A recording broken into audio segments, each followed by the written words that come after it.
طول من غير اي مناقشه. وجوزها اللي اسمه محمد علاء بتاع متشرف اللي متجوز اسماء هو اللي موحيها بيقول لها روح اتحقق من امك كفايه عليه، قعدناها في البيت 4 سنين الوقت. عايزه الناس تقول انا عمري كلمت حد، عمرهم شافوني بكلم حد، كان طول عمرهم شايفيني قدام اللي يجي حتى يشتري يهزر ما كناش بنكلمه، كانوا بيقولوا رجاله واقفه. اللي يجي يقولوا خدي فلوس زياده باقي نقول ملاش حد. طب خلينا ايه اللي عملت فيها؟ دمرتها عندنا دمرتني وسويت تسيب جوزي، عندي جوز بنات، ليه تسيبني؟ ليه تسيبني؟ الو. ايوه يا حاج عامله ايه؟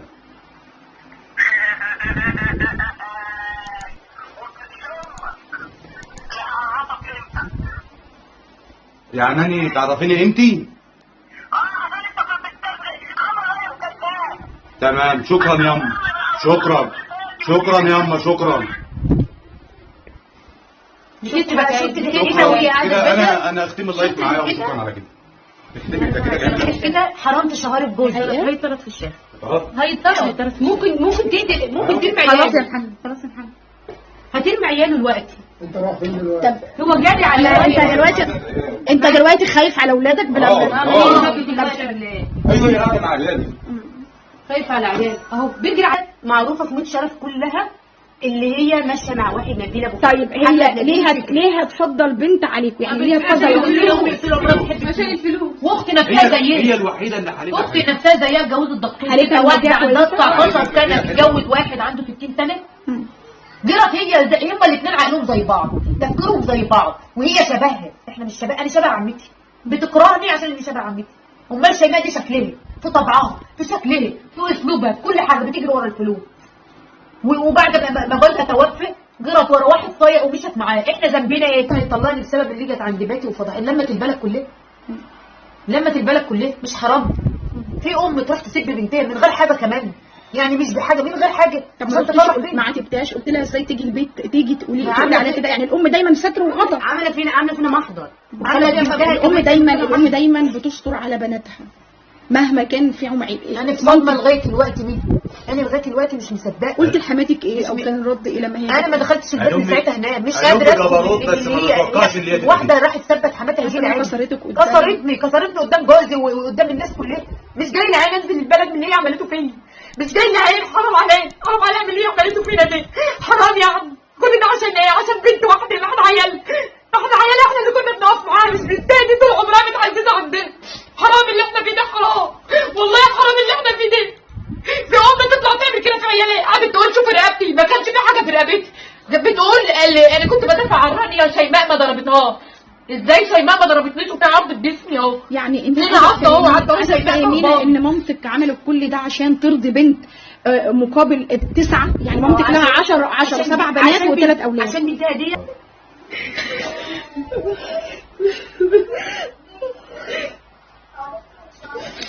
وتسجيل شيماء كمان اهو، وهي بتكلم ابوه وواثقه وعارفه ان احنا معانا الحق. وقالت اختي ما تكذبش واخويا ما يكذبش. انا مش جاي لعين ادخل شقتي دلوقتي، ما عدتش جاي لعين ادخل شقتي. راحت عند حماتي وثبتني. ادخل ازاي البلد ولا مش ازاي هناك؟ لمت البلد كلها ناس.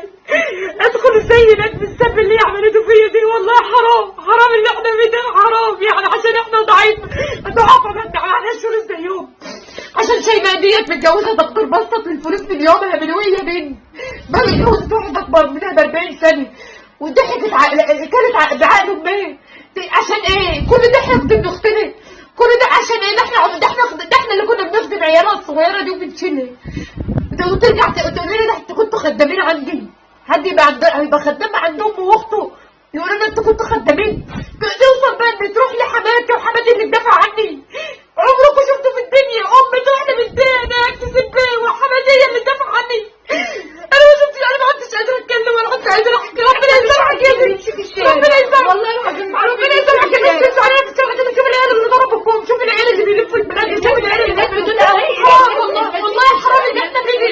حرام. يعني احنا الوقت اللي نستخبى من الحكومه اللي هنيجي ناخد ولا نستخبى من الناس، نستخبى من الناس ولا من الحكومه؟ ما يروحوا يشوفوها، يروحوا ياخدوا عايزه تقف حال جوزها عشان جوزي مأمور زيي. عايزه تقف حاله ليه؟ حرام تسيبه. والله العظيم ما شافت مننا كل خير، وعمره ما قال لها كلمه ولا قال لاختي دي كلمه. ليه بتعمل فينا كده؟ ده طرد اختي برضه مطلقه، طرد اختي طردتها، قعدت معاها ازيد من سنه ولا سنتين، طردتها قالت لها انت عايزه تلم من فلوس، ده اختي زي ما يجي لها حاله رحشه ما بتعرفش تلم اعصابها. متابعينا الكرام زي ما حضراتكم شايفين احنا مع اولاد الحاجه فاطمه اللي طلعت من حوالي 4 ايام وظهرت في فيديو بتبكي واستعطفت الناس كلها يعني، والناس كلها نالت تعاطف الناس كلها صراحه لما طلعت تبكي وتنوح وتشتكي من ابنائها وحدهم عليها اللي طردوها ومضوها على الاوراق طبعا في الفلوس، وقالت حرفيا يعني الفلوس دي في داهيه في سبيل ان هي تفرق بيننا. الناس وقتها سألت يعني تساؤلات كتير جدا. احنا دلوقتي مع الطرف الثاني ابنائها اللي حضراتكم شفتوا بكائهم بطريقه هستيريه، طبعا صعب احنا نصدق او نستوعب ان في ام تعمل كده.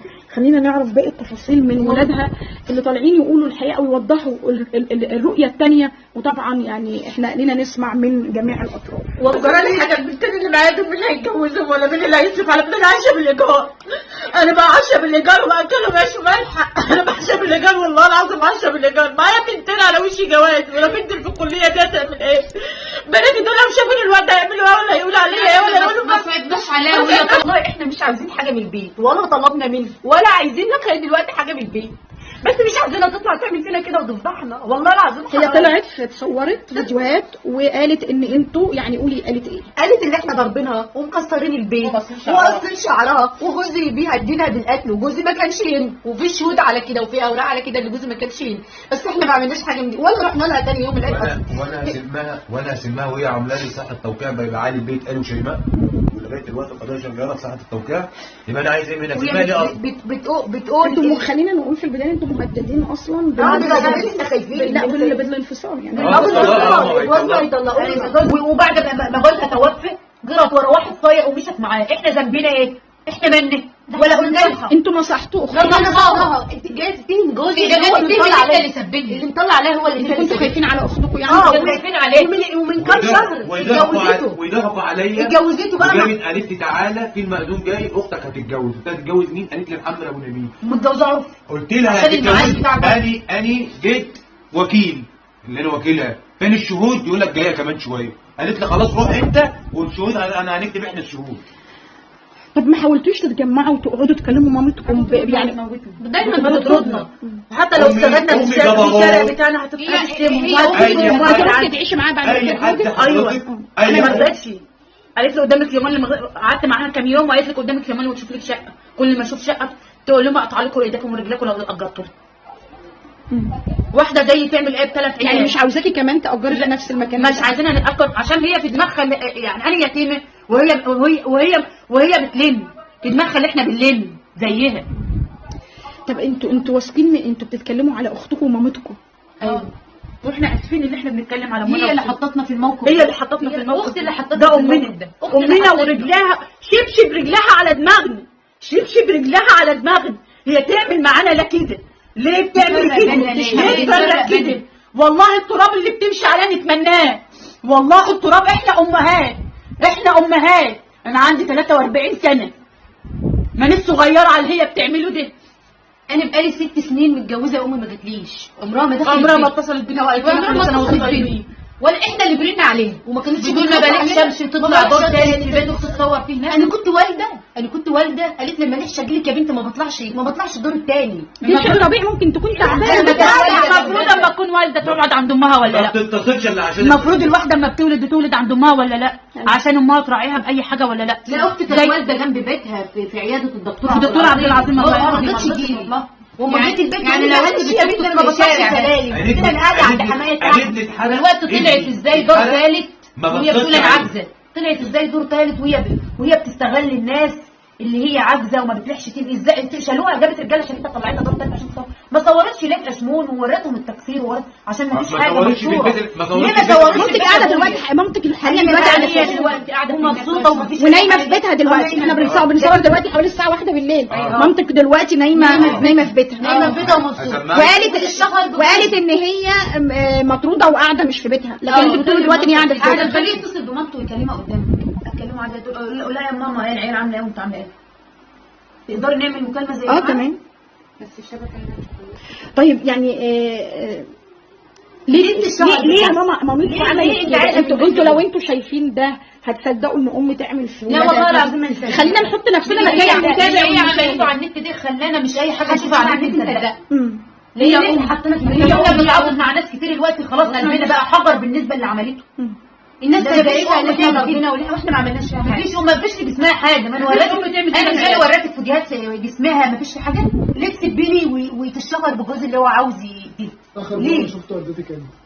من عيد الصغير رحنا لها اما طردتنا مش رايحين نعيد عليها. طردتنا وقالت ما تشتكي وسمعتنا الفاظ لا اكيدني في الارض عشان ليه بتعمل معانا كده؟ الناس تفهم ليه بتعمل معانا كده؟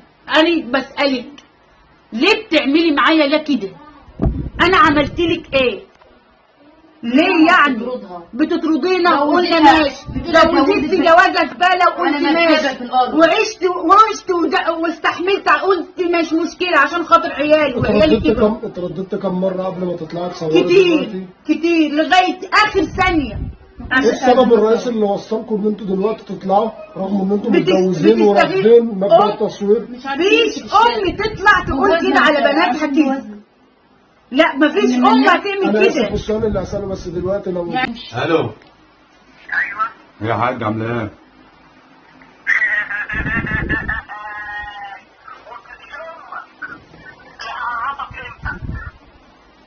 يعني اني تعرفيني انتي؟ تمام شكرا ياما شكرا ياما شكرا. كده انا اختم اللايف معايا وشكرا على كده. اختمي انت كده جامد كده حرام تشهري بجوزها. هيطرد في الشارع. هيطرد. ممكن تقتل ترمي عياله. خلاص يا محمد خلاص يا محمد هترمي عياله دلوقتي. انت رايح فين دلوقتي؟ طب هو جاري على انت دلوقتي خايف على اولادك ايوه يا قاعده مع عيالي. خايف على عياله اهو بيجري عشان عياله. حرام ولا حرام؟ ليه تعمل فينا كده؟ حرام. شفت ضحكتها في اللايف؟ شفت الشتيمه اللي قالتها؟ ليه اللفظ اللي قالته دي؟ في ام محترمه تقول لفظ زي ده؟ حرام تشهري بجوزها. انا عرفت اللي عمل فيك حاجه عشان خاطر بنتك. طب هي مامتكم عندها كام سنه يا جماعه؟ عندها 63 سنه. خلينا نقول احنا دايما الناس لما بتكبر بتحاول ان هي تصرفاتها بتكون تصرفات غير مدروسه، ممكن زهايمر، ممكن لا ما عندناش اي حاجه مش مدركاها. هل انتوا حاولتوا تشوفوا ده مع ما فيش الكلام ده مش مدركاه وطالعه تقول الصراحه اللي هي جت وعملته في الشارع. انت بنتها؟ دي عمتي. انا اسماء متجوزه اخويا بجد. تمام. اللي هي عملته اقسم بالله ما في ام تعمله. اقسم بالله ما في ام تعمله. ان هي تيجي من اول الشارع ده الناس زفوها في الشارع. انت اخت مراه اخت اجت ضربتنا قدامها متجوز بنتها. اتحكمت عليا. مش هي جت عند البيت في الصداقه وضربتها. هي جامده ام جامده على فكره. ده نيمتني في الارض ونامت فوق. جايبه شومه وجايه اتهجمت علينا في العيش. اقسم لك بالله ده اللي حصل. وكل الشارع يشوف. وقالت لي عمتي قالت لي عمرنا ما نصدق، احنا مش عيال صغيره عشان نصدق الكلام. بعدين الاسماء اللي هي بتتكلم عليها دي الضفر اللي بتطيره برقبتها. ده هي اللي عار على بنتها. هي اللي جابت العار لبنتها وبناتها كلها. دي مش ام. دي ما ينفعش يتقال عليها ام. ده ربنا ينتقم منها. عمتها غريبه مش من لحمها ومن دمها. بتدافع عن اسماء هنا مش هي ضربتنا قدام جزمتها على رقبته. مش هي ضربتنا قدام. مش اقسم بالله مش شيماء دي ضربتنا قدام. شيماء اللي هي بتتكلم عليها ده بانتحار. ضربانه قدامها. مين جوازه غلط؟ ايه المشكله في كده؟ اختهم خايفين ده عليها. هو اخوه بيوحد على جوز بنات. ليه تعمل فيه كده؟ ليه عايزه تشهره واللي هو عاوز يقتلها؟ هو عمره ما عمل حاجه. انا اخويا كان في السعوديه. اخويا معاه التاشيره والجواز وكل حاجه تثبت ان اخويا ما كانش موجود. طب ليه بس دلوقتي ولا قال هيقتل. انا قلت عياله ما عياله قاعدين معاها. سألته سؤال قلت له هل تخاف على اولادك من والدتك؟ بس هو- قال لي لا. بس هو كده هو ما هي قالت لفظ وضحكت. دي واحده خايفه ومهدده وبتطلب الناس. مش واثقه في والدتك خالص ان هي ممكن تحافظ لا احنا نتوقع من اللي هي عملته نتوقع من اي حاجه. مش زعلانين ان انتوا بتتكلموا على لا مامتكم؟ طبعا زعلانين حطت لنا في موقف وحش. نطلع والناس تبص لنا. انتوا طالعين توضحوا للناس. طالعين بس نوضح. كل الناس قالت طلعوا ردوا على الكلام. احنا كنا لو ما ردتش على الكلام والله ما كنا عايزين ما نردوه بقاله 5-6 ايام. احنا ما ردناش من تاني يوم ليه؟ مش فاتحين.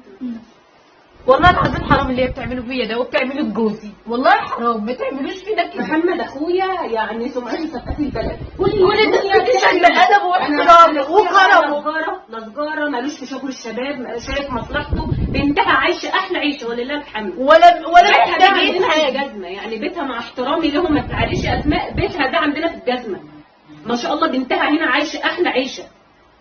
انا جوزي اختراع عليها، جوزها مش مخليها محتاجه حاجه.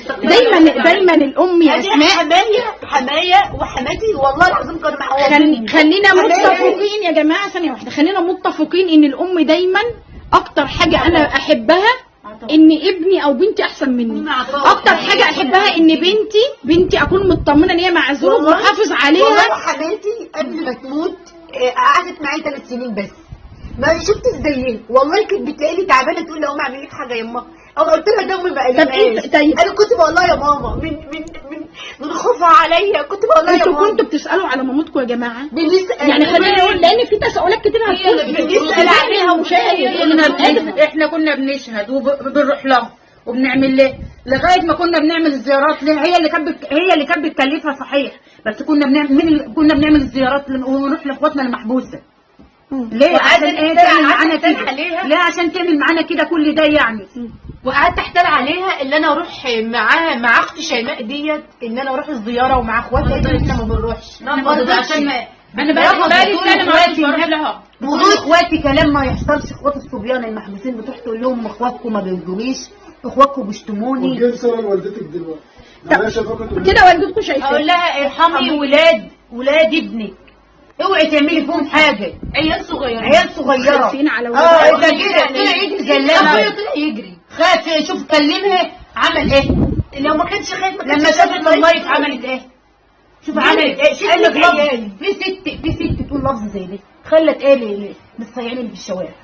وتقول لها هاي وبتضحك هي يعني مش عايزه تجيبي ولا عايزه مش هاممها واحده زي دي. مش عايزه اخوكم ماشي بيبقى معاه 3 عيال طلع يجري معاه 3 عيال صغيرين، ده 4 سنين و6 سنين و7 سنين.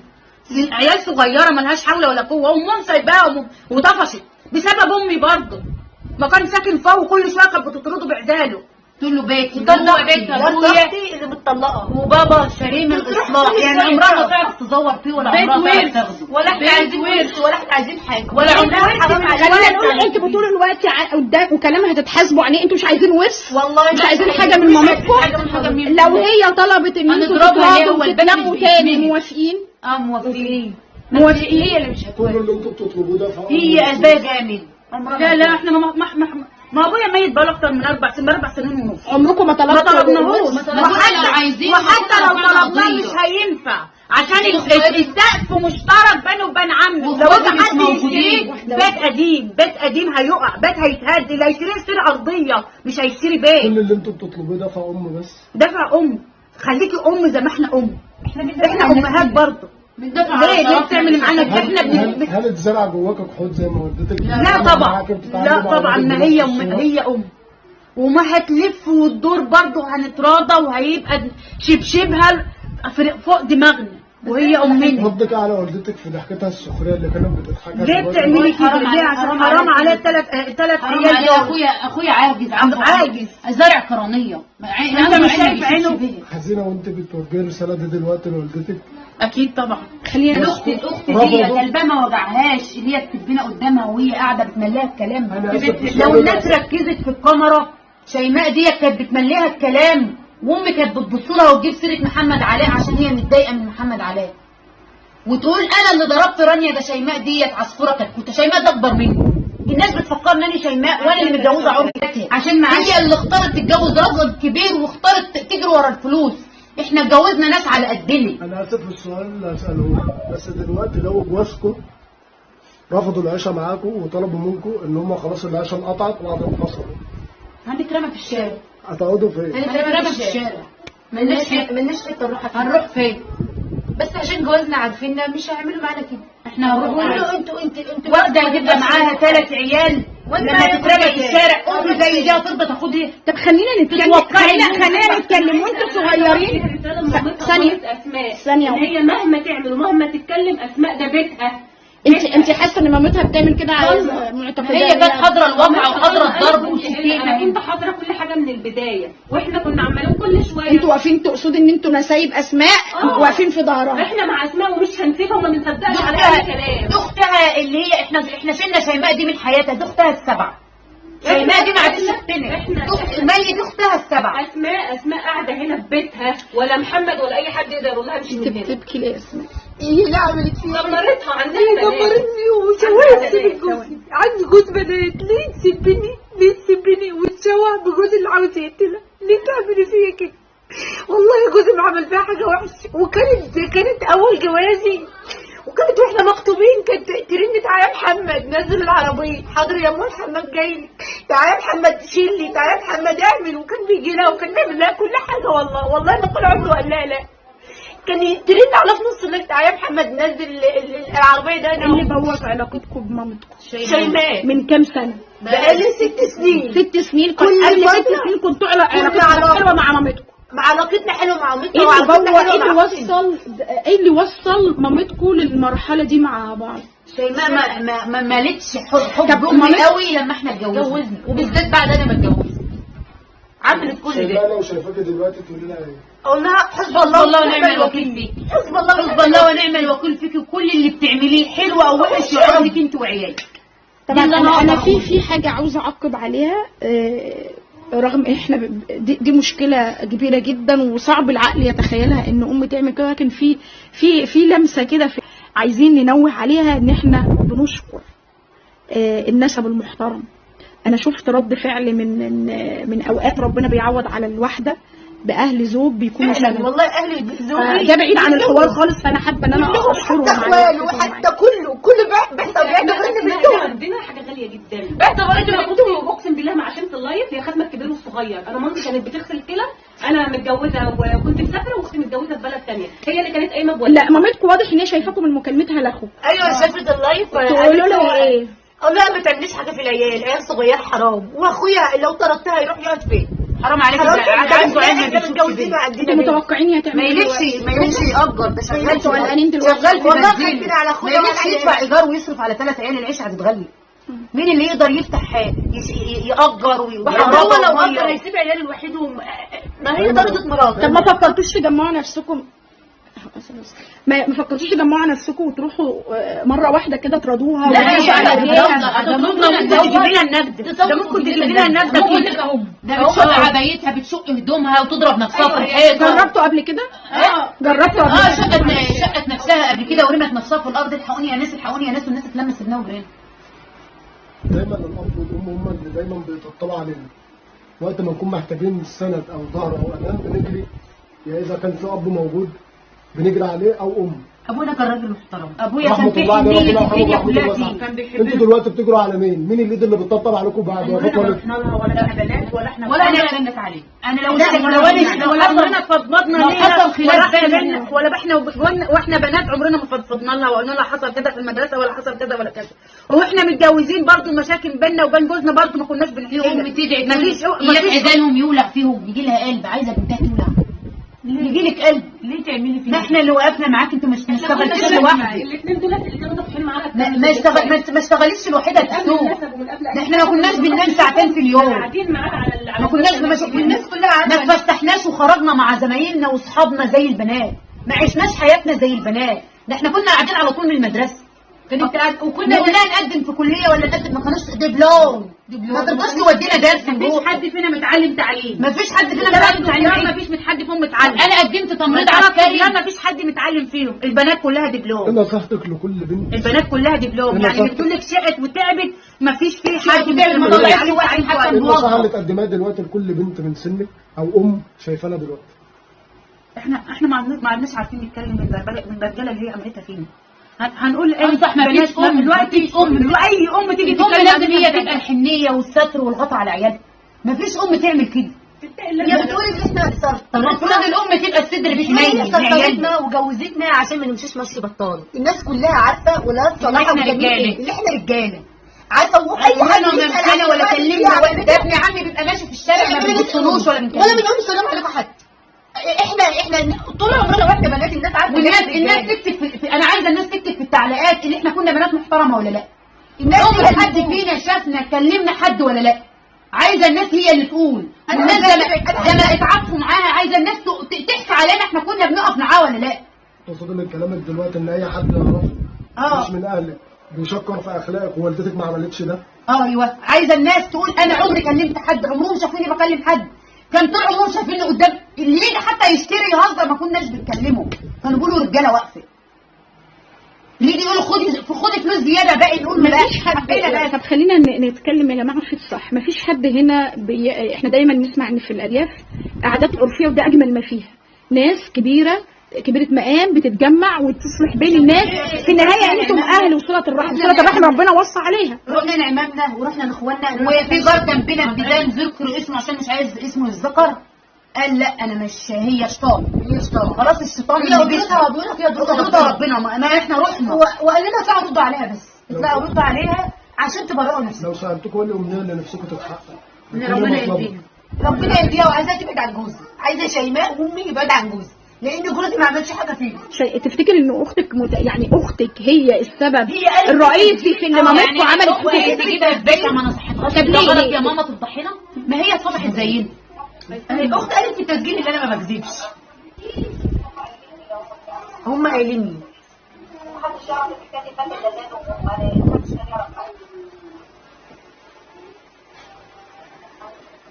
لي ربنا معاكم وان شاء الله باذن الله فتح لها بيتها وتطلعها وتصور يبقى هي شطانه. شيماء دي شطانه لما ما نعيتهاش لا قالت لها عيب. ليه عيب يا ماما تفضحيها؟ ما هي تتفضح زينا ولا عشان هي قالت شيماء بتخدمني وشيماء ما حدش يعرف فينا شيماء من رانيا من اسماء. ما حدش يعرفنا من بعض. يعرفنا سبع بنات بس اسمنا ايه ما حدش يعرفنا من بعض. لان هم متقربين مننا يعني زي امامنا واخوالنا دول اللي يعرفونا.